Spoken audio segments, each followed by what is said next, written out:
Ененің тарапынан атқарылуы қажет шаралар. Бірінші. Халқымызда өте әдемі дәстүрге арқау болған қызым, саған айтам, келінім сен тыңда деген тамаша сөз бар. Ененің өз қызына айтқан қалыпты, әдеттегі сөзі келіннің көңіліне тиеді. Бұл сөзді өз анасы айтса, еш қиындықсыз, өкпе ренішсіз қабылдай алуы мүмкін, бірақ ененің тарапынан болған ескертпе сөздерді келін көтере алмайды. Сондықтан біз, енелер келінге айтқымыз, көрсеткіміз келген тәрбиені өз қызымызға үйрету арқылы іске асыра алады екенбіз. Екінші. Келін жұмсайтын объект. Мен айтамын, ол істеу керек. Келіннің ендігі міндеті осы үйдің отымен кіріп күлімен шығу. Келген жеріңе тастай батып, судайсың. Мінеки, осындай сөздер арқылы келінді көзсіз жұмсауды өзімізге ақтап алдық. Жоқ, қазақтың талай жылғы тәжірибесі негізінде туындаған бұл сөздерді ешкім жоққа шығармайды. Алайда бірнеше ғасыр бұрын келін жұмсаған енелер ескерген бір қағиданы ұмытып, сүрініп қалдық. Ол не? Келін, қандай жағдайда да өзге отбасының тәрбиесімен бой жетіп, жаңа ортаға аяқ басқан бөтен адам.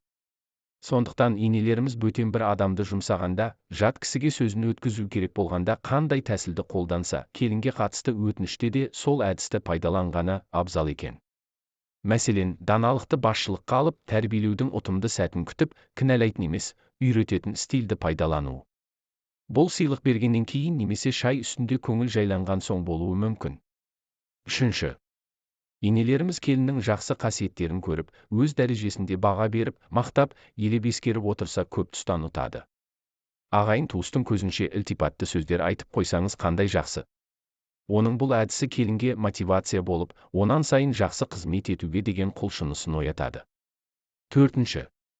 Өз қызымыздан көретін құрметті, өз қызымыздан күтетін сыйды келінімізден қаласақ, қызымызға сыйлық алғанда келінді де бөле жармауды әдетке айналдырайық.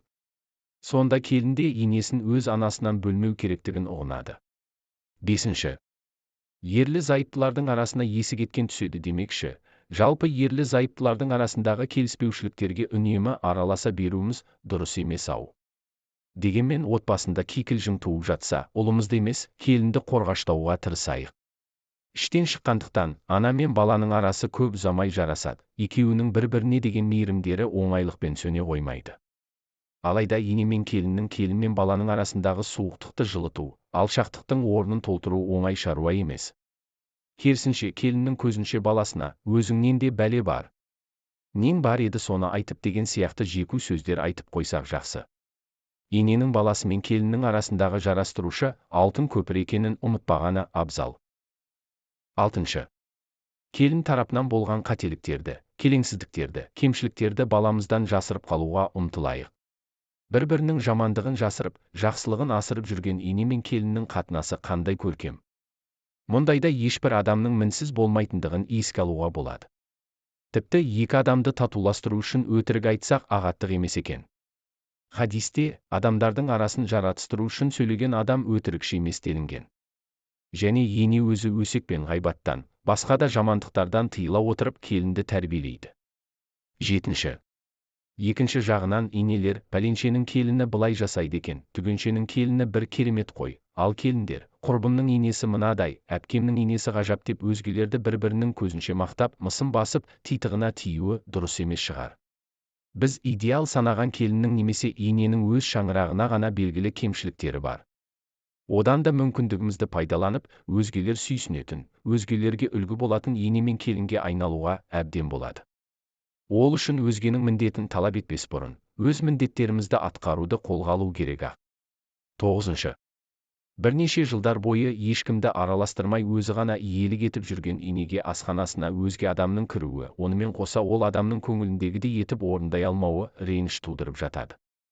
Осындайда жас келіннің әлі бұл үйдің заңдарын білмей, асханасын жатырқап жүргенін түсініп, өзге үйге келін болып түскен өз қызымызды елестетіп айналайын деп, басыңнан сипап, ақылын айтар енелердің қатарынан бола алсақ нұр үстіне нұр.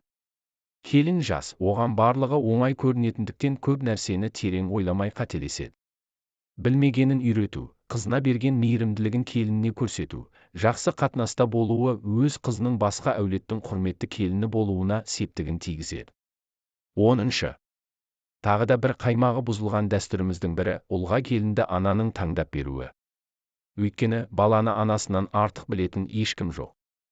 Аналар, мына Айгүл ерланымасай келеді, қуанышыма қысық көзді, ар қыздар ұнаушы еді. Мақсатымның мінезі ашуланшақтау еді, Айжан көнгіштеу қыз екен, екеуі жарасып кетер деп келін таңдауға кірісетін.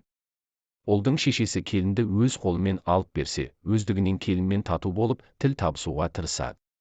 Ене мен келін татулығы, отбасылық, әулеттік эстафетаны бір-біріне жақсы ұсыну.